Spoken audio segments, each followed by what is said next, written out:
In this video, I'm going to show you how to terminate an employee in BambooHR.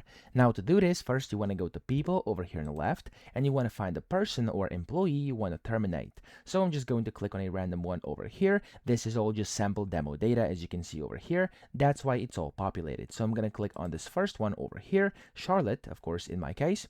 And then from here, if you want to terminate a specific employee, you want to go to the top right, and here you want to click on the three dots.